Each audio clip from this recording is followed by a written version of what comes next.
Hey, so once again, I am going into the foray of podcasting. Why am I doing this? Because there's nothing else better to do in Austin right now. Yeah, I could go down to South by Southwest and go accustom all those crowds, but really, just to give you an idea where I'm coming from. One day I was at work, and I don't know, work was getting on my last nerves, and I wanted to go outside and just relax, and I just ended up realizing that I keep taking naps at work. When you keep taking naps during the middle of the day, that tells you something. That should tell you something immediately, that you are not 60 years old and you're taking naps to get through the day. Which is, I don't know what to think about that, other than the fact that I put in a cassette tape and listened to Van Halen 5150. Now say what you will about Van Halen. 5150 blasting at full decibel range in a 1989 Ford Bronco 2. Sheer ecstasy. Absolute sheer ecstasy. And that's where I'm at right now. Right now, I don't know how good this is going to be. This is the first time not the first time I've actually done this, but I'm going to see where this goes, and I'm going to probably continue this every week. Hopefully. Not hopefully, it will happen. So, quick update. Quick update. How would you say a quick update? I've gotten a gym membership. I'm starting to work out again. And that in itself is scary because I grew a beard past my nipples and just recently shaved it and realized that I have lost a considerable amount of weight, but I still have quite a ways to go. Why didn't anybody tell me this? Now, say what you will about being fat or whatever, but when people actually don't tell you that you're fat and you are fat, it's like one of those things where you're walking around and maybe you have a booger hanging out of your nose, and you've gone through the entire day with a booger hanging out of your nose. You don't find out till you get home. You look in the mirror and, oh, look, there is the booger that's been hanging out of my nose the entire day, and nobody pointed it out. It's like being harassed for smoking. And I saw this one time, and it makes complete sense. Why is it okay to harass people that want to smoke, and it's not okay to harass people that are fat? Now, coming from a perspective of probably being overweight, which is interesting because I am overweight, but not to the point that I was. Someone calling me fat really does bother me. But at the same time, why? I put myself in this position. So, wouldn't I want to get better? Which is happening, so no worries to that. I am 33 years old. 33 years. I don't know how many months. Like 2 months. I don't know how many days. Whatever. Still working that same job that I probably mentioned before, which nobody's probably listened to anyways, because this one I'm going to officially put out there. And I'm talking about a podcast. I've done other podcasts before. I've done them while I was drunk. I've done them while I was stoned. I've done them while I was at Stephen F. Austin. I've done them while I was here in Austin, trying to figure out what sort of aspect am I going to take with these podcasts. I still don't know. I don't know where this direction might take me, but I'll just keep going. So I also have neighbors that it's very, very interesting because this guy, they're two neighbors. One of them is about my age and the other is quite a bit younger.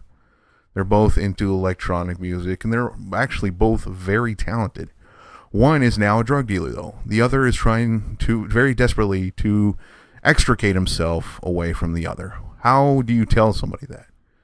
Now, do what you want to with your life. I don't give a shit what you do. I have this, I don't know, I have a background where it's If you want to go do something, go, I don't know. If you want to go fuck a squirrel, you want to go whatever, go do it. This is the land of the free and the home of the brave, and as long as I don't have to know about it, then go do whatever you want.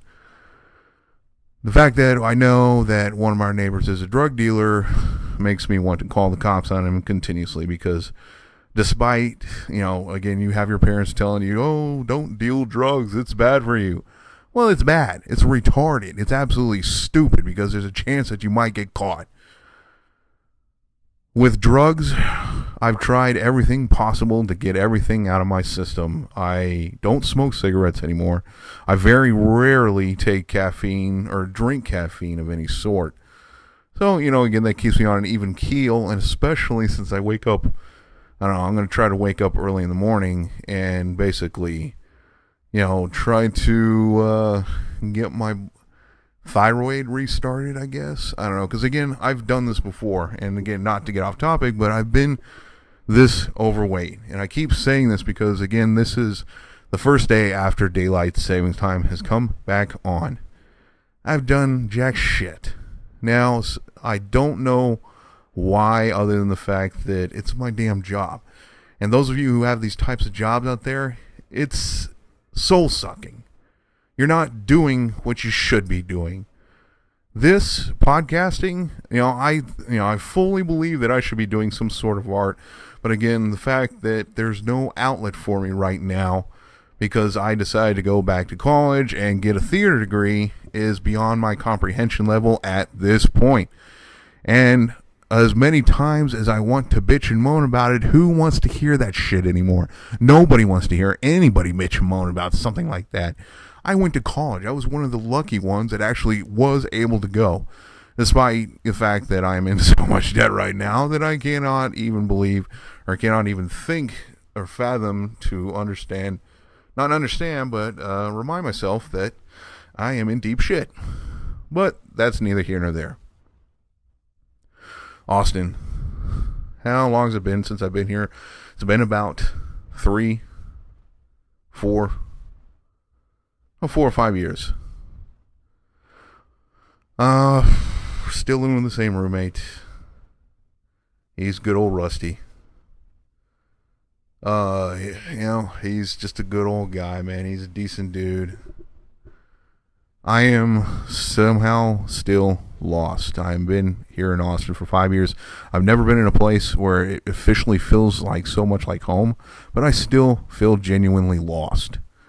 After shaving my beard, looking at myself in the mirror, I'm like, what am I even doing here? I'm a 33-year-old child. Why is all this happening? Why am I even here? I mean, just to give you a quick update of what what I haven't put on a podcast, which really, now that I've started this, I will keep this up. I went to go get that 1989 Ford Bronco in Albuquerque, New Mexico. Now, this entire time, I've been communicating with pretty much a love of my life that I've loved since 3rd grade. And, I guess at the expense of not trying to... Well, who am I kidding? Her name was Laura Schertler. Laura, I communicated with her through Facebook. She originally thought I was a stalker for a good reason, because you don't get on Facebook and try to look up people that you don't have any idea who they are. And she didn't remember me for a good reason too. Then, I started naming off stuff like she has a sister, her parents' names, and everything else like that. And eventually, I don't know, we got sort of a weird sort of relationship thing, which we weren't even together. But yet, at the same time, there was jealousy issues and all kinds of weird stuff, because it's like, I don't know, she would see other dudes, or actually, no, she wouldn't say see other dudes, she would fuck other dudes. And then she would tell me about it. And then I would feel like absolute shit. Because that was at the last, let's say, because I pretty much have had low self-esteem my entire life until about a few months ago. I took many things back. It's like I'm taking it back. I'm taking back my self-esteem. But we I went there saw her for the first time, and it was just, I don't know, it wasn't magic. She was working at that overnight clinic or whatever. And I just, I was just like, okay, I'm going to take it as it goes. Let's see where this goes. Let's see where it goes. We don't even know each other. We've never seen each other since, like, what? About 20 years ago, really. If you really technically want to think about it. Maybe a little bit less time, but. So we get there. I don't know what the plan is. I end up going to my dad's and my stepmom's room in the hotel. Laura texts me at 2 o'clock in the morning and wanting to hang out with me and wanting to know I need to get there. So I promptly give her directions, let her come and pick me up. She's acting strange. I'm acting, I don't know, it's a little bit surreal. It's pretty much surreal. And then you get there, and again, promptly, let's see if we can fast forward a little bit, because this story is probably really boring, other than the fact that she gave me this drink that tasted like gasoline that I didn't want to drink. Now, I have this thing with alcohol as well. I've had a family, alcohol does not equal fun to me. Alcohol is a coping mechanism. It doesn't matter how many times I will not admit to it. It's a coping mechanism. I don't have to drink to have a fun time. I don't have to drink to act like a jackass. I can act like a jackass myself. She fixes me a drink that's filled with about 90%, I don't know what, and 10% Dr. Pepper. I could barely drink it. She drank the rest for me, and then she drank about half a bottle of rum and passes out. Because, again, she's like wondering why I don't drink. I'm like, I don't have to drink. You offer me a drink. If I smell it and I don't like it, I'm not going to drink it. Again, it's my choice. I can do it if I want. So, end up sleeping. Where did I sleep? I really don't remember, actually. I think I may have been in the other room, I think. Because at that point, again, I didn't know what exactly was going to go on, other than the fact that I was going to get that Ford Bronco. Second night comes, and, she's showing me how to do her Zen, or what, I don't know. Really, the entire thing was a blur, except for the fact, the cool part about my dad helping me get my Ford Bronco, and then coming back, and to tell you the truth, I really don't remember. It was almost a very fast blur, because again, I'm wanting to do stuff with Laura, and she's wanting to do stuff, but most of the time, she is so absolutely drunk, and she passed out several times. I passed out next to her. I wake up several times, and she's, we make out, and then she's nude. That sounds like a nice little term or whatever. But again, and I'm thinking, okay, I brought a handful of condoms. This is going to be a fun weekend, just like I suspected. Then she starts shaking. I've seen a few alcoholics, true alcoholics, where if they don't get their alcohol, they begin to tremor. She was tremoring, only she was saying, it's my nervous behavior, it's my nervous tick or whatever.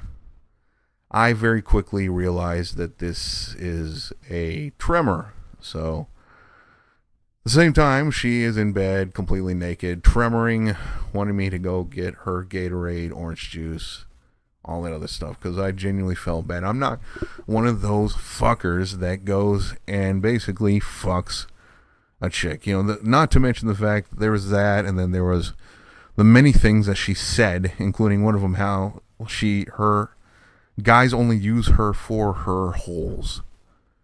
Now, I don't know where you're from, or, again, I don't mind that talk. I really don't. If I'm in a nice relationship where we can talk like that, talk like we're sluts, that's absolutely fine. I like guys using her for holes. I'm like, I like chicks choking me.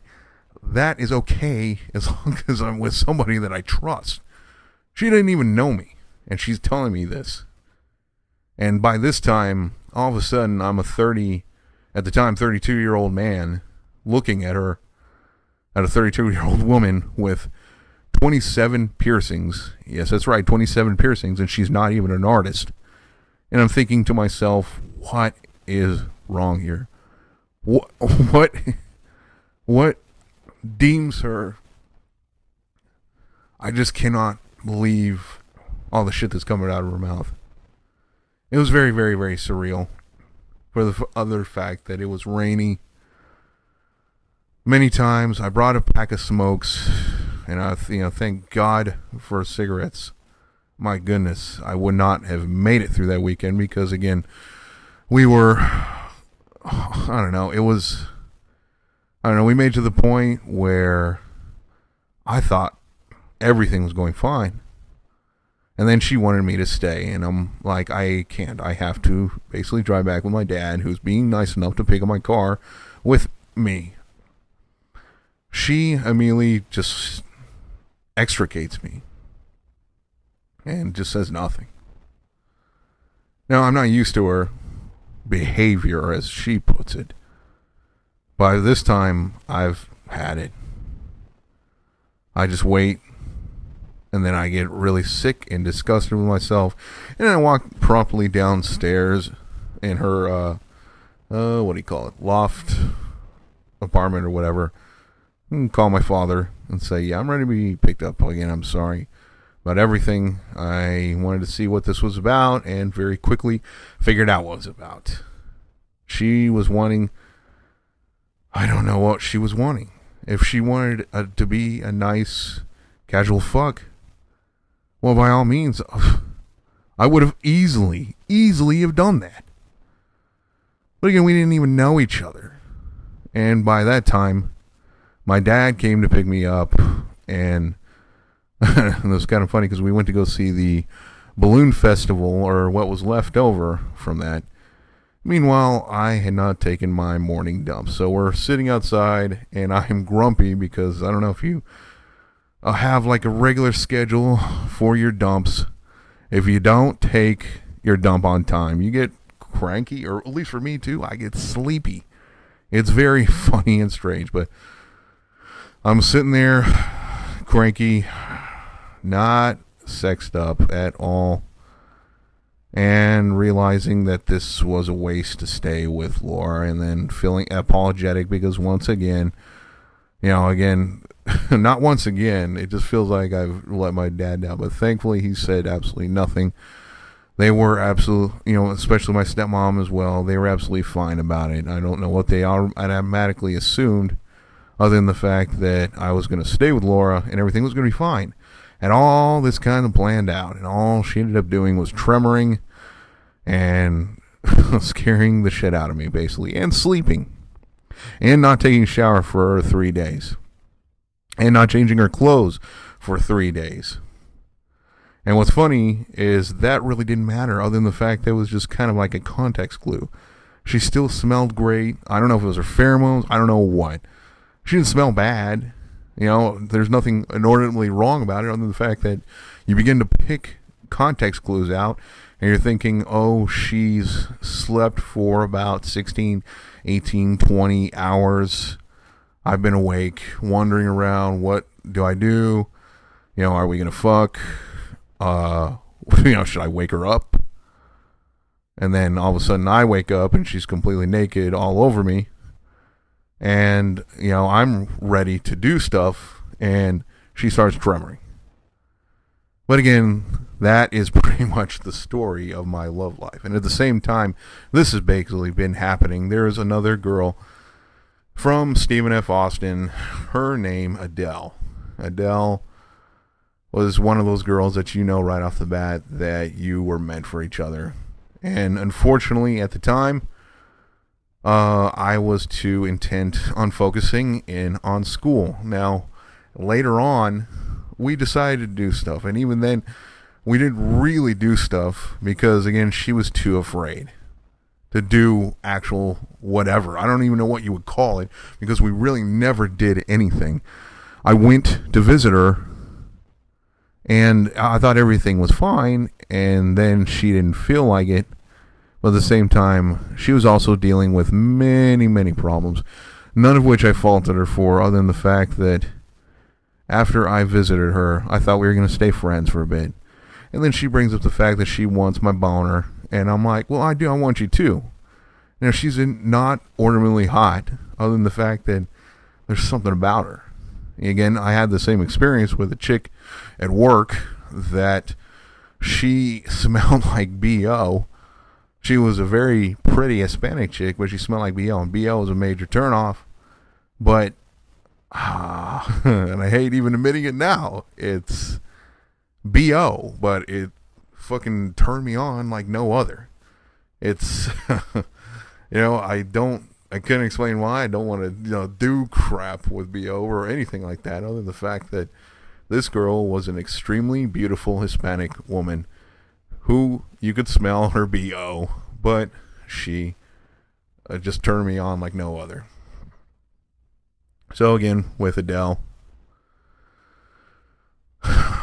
it was about fairly recently.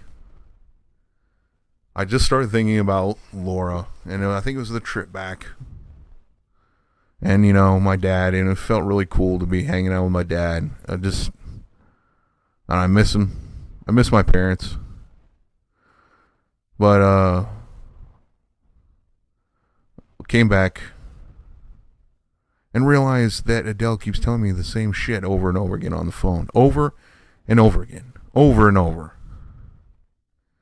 And one night, I just had it. She was calling me up, tell me that she got an DUI or whatever the hell, and how she'd have to go to whatever classes, and I'm just like, oh, okay, who cares? Because I certainly don't. And then she's acting kind of strange, and I'm like, and then she's talking about how she's going to have 3 days off, and, granted, any chick saying that off the bat, that's great, that's fantastic. But she's done this at least 5 other times where she would have these days off, promise to come visit, then never visit. I even offered to pay her gas. I even offered to have fun. Like, what I don't understand, what girls don't get about the fact that I don't care. If you come here and shit doesn't go down, that's fine. That's just whatever. I'm not one to be picky. I'm not one to basically say, oh, we have to do this, that, and the other. I'm like, I don't care. I don't care what we do. I don't care if we just end up staring at each other. I don't care. It just, whatever happens will happen. And, I can thank Austin for that, because I'm sure this town has pretty much ingrained that in my head where, whatever happens will happen. And that's absolutely fine. That's absolutely fine to think like that. But, I just had it on the phone. And I told her flat out, I'm like, listen, you're not coming to visit. So I don't want you to come and visit. I don't want you to come. It's not going to happen. You've been treating me like shit for a while. I don't hate you, but we can still stay friends. So until you can get your act together, then let's just keep it like that. And then she got absolutely quiet. Didn't even answer. I could hear her on the other end of the phone, though. Just said absolutely nothing. And then I very promptly said, well, goodbye, good night, blah, blah, blah. And that was that. And what's funny is I can say this now. I feel bad because I've lost her as a friend, but not really. Because she's a drain. She's a drain on my life. She's a drain on her own life.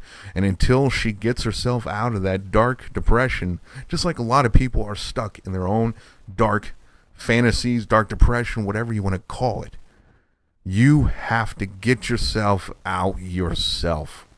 You cannot have anybody be your rock, your savior, whatever. You have to do this yourself. Otherwise, you're going to be stuck there for the rest of your life. And that's what I viewed her as. She is going nowhere. She was, pretty much going to be stuck in Pasadena for the rest of her life. And I want nothing of it. I will not live in Houston. I will not live in Dallas. It's pretty much, let's see, Dallas is like the throw up of Texas. Houston is like the shithole of Texas. Austin is only saving grace of Texas. And I will stand by my word.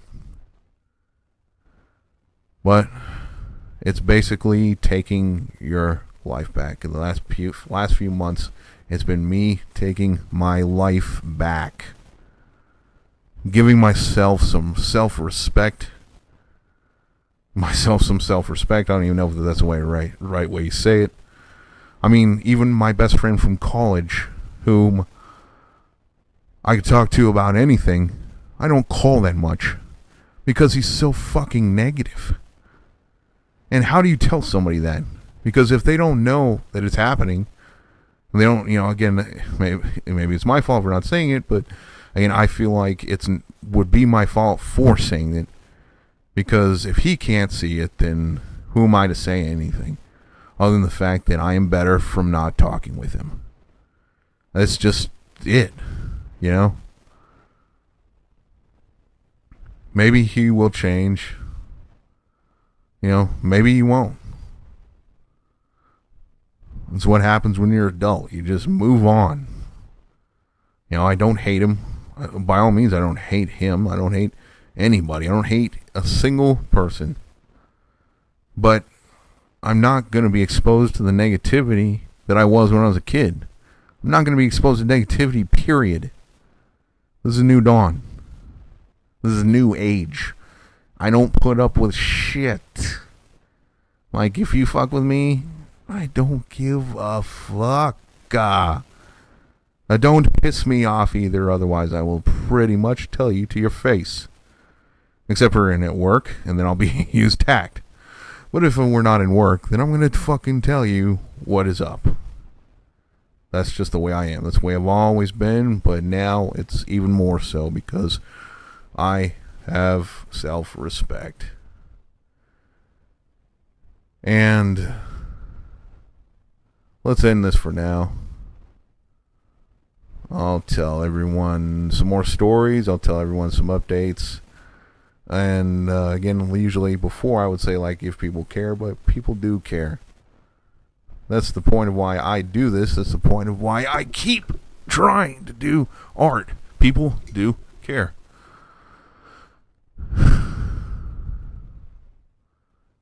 And I just breathed into the thing that's probably catching it. For those of you that listen to this later on, if you want me to talk about something, if you have any topics, just post below, and I will say and moan and bitch my piece. So peace out.